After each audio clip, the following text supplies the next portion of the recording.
YouTube subscriber அனைவருக்கும் இனிய மாலை வணக்கம். பத்திரிகை செய்தியில் வந்துட்டு ஒரு தகவல் பற்றி தான் பார்க்க போகிறோம். மறக்காமல் நம்ம சேனலுக்கு புதியவராக இருந்தால் சப்ஸ்கிரைப் பண்ணுங்கள், லைக் பண்ணுங்கள், கமெண்ட் பண்ணுங்கள். அப்போ தான் நாங்கள் போகிற ஒவ்வொரு வீடியோவும் உடனுக்குடன் நோட்டிஃபிகேஷனாக வரும். ஓகே, வாங்க வீடியோக்குள்ளே போகலாம். இந்த பத்திரிகை செய்தியில் இருக்கிற தகவல் என்னென்னு பார்க்கலாம்.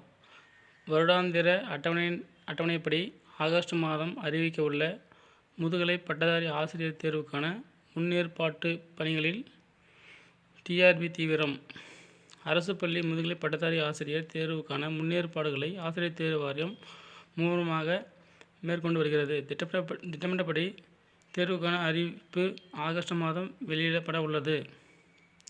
கல்லூரி உதவி பேராசிரியர் பணியில் சேர வேண்டுமானால் நெட் அல்லது செட் தகுதித் தேர்வில் தேர்ச்சி பெற வேண்டும். நெட் தேர்வு யுஜிசி சார்பிலும், செட் தகுதித் தேர்வு அந்தந்த மாநில அளவிலும் நடத்தப்படுகின்றன. தமிழகத்தில் செட் தேர்வு நடந்தும் பொறுப்பு தற்போது ஆசிரியர் தேர்வு வாரியத்தில் ஒப்படைக்கப்பட்டுள்ளது. அந்த வகையில் ஆசிரியர் தேர்வு வாரியத்தால் கடந்த மார்ச் 6 முதல் 9ஆம் தேதி வரை நடத்தப்பட்ட செட் தகுதித் தேர்வு முடிவு ஏறத்தாழ 3 மாதங்கள் ஆகியும் இன்னும் வெளியிடப்படாமல் உள்ளது. செட் தேர்வு முடிவு வந்தவுடன் அடுத்த கட்டமாக உதவி பேராசிரியர் பணிக்கான நியமன தேர்வு நடத்தப்பட வேண்டும். அதன்படி தேர்வுக்கு விண்ணப்பித்தவர்கள் அதற்கான முழுமூச்சில் தயாராகி வரும் நிலையில் செட் தேர்வுக்கான முடிவு அறிவிக்கப்படாமல் இருப்பது அவர்களை சோர்வடைய செய்துள்ளது. இது குறித்து ஆசிரியர் தேர்வு வாரியத்தின் உயர் அதிகாரி ஒருவரிடம் கேட்டபோது, செட் தேர்வு தொடர்பான உயர்நீதிமன்றத்தில் நிலுவையில் உள்ள வழக்கு நிறைவடையும் தருவாயில் உள்ளது. வழக்கு முடிவுக்கு வந்தவுடன் செட் தகுதித் தேர்வு முடிவு வெளியிடப்பட்டு அதனைத் தொடர்ந்து உடனடியாக உதவி பேராசிரியர் பணிக்கான போட்டித் தேர்வு நடத்தப்படும் என்றார். அந்த அதிகாரி மேலும் கூறும்போது, முதுகலை பட்டதாரி ஆசிரியர் பதவியில் 1915 இடங்களை நிரப்புவதற்கான அறிவிப்பு ஆகஸ்ட் மாதம் வெளியிடப்பட்டு நவம்பரில் தேர்வு நடத்தப்படும் என வருடாந்திர அட்டவணையின்படி அறிவிக்கப்பட்டுள்ளது. அதன்படியே முதுகலை ஆசிரியர் தேர்வுக்கான அறிவிப்பு ஆகஸ்ட் மாதம் வெளியிடப்படும். தேர்வு நடத்துவதற்கான முன்னேற்பாடுகள் தற்போது முழுவீச்சில் நடைபெற்று வருகின்றன. அரசு மேல்நிலைப் பள்ளிகளில் முதுகலை ஆசிரியர் பணிக்கு கூடுதல் காலி பணியிடங்களை கேட்கப்பட்டன. எனவே காலி பணியிடங்கள் அதிகரிக்க வாய்ப்புகள் உள்ளது. இந்த தேர்வு புதிய பாடத்திட்டத்தின்படி நடத்தப்படும் என்றார். டெட் தேர்வு இல்லை.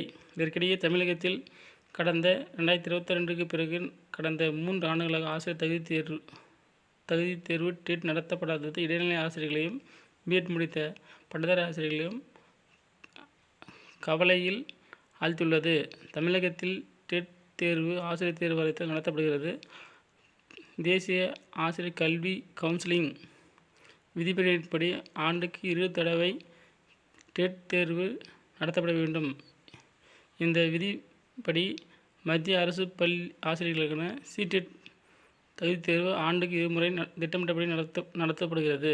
அதனால் ஆசிரியர் தேர்வு வாரியம் ஏனோ அதே போன்று டெட் தேர்வை ஆண்டுதோறும் நடத்துவதில்லை. மேலும் 2025ஆம் ஆண்டு வெளியிடப்பட்ட வருடாந்திர அட்டவணையின்படி டெட் தகுதித் தேர்வு குறித்து அறிவிப்பு இடம்பெறவில்லை. எனவே இந்த ஆண்டு டெட் தேர்வு நடத்துவதற்கு வாய்ப்பு இல்லை. தற்போது அரசு பள்ளியில் பதவி உயர்வுக்கு டெட் தேர்வு கட்டாயமாக்கப்பட்டுள்ளது. கடந்த 3 ஆண்டுகளாக டெட் தேர்வு நடத்தப்படாததால் ஆசிரியர் பணியில் சேருவோர் மட்டுமின்றி ஏற்கனவே பணியில் உள்ள ஆசிரியர்களுக்கும் பதவி உயர்வு பெற முடியாமல் கடுமையாக பாதிக்கப்பட்டுள்ளனர்.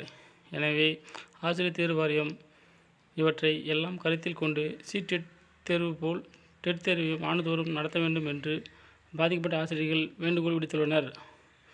என்ன சொல்கிறாங்கன்னா,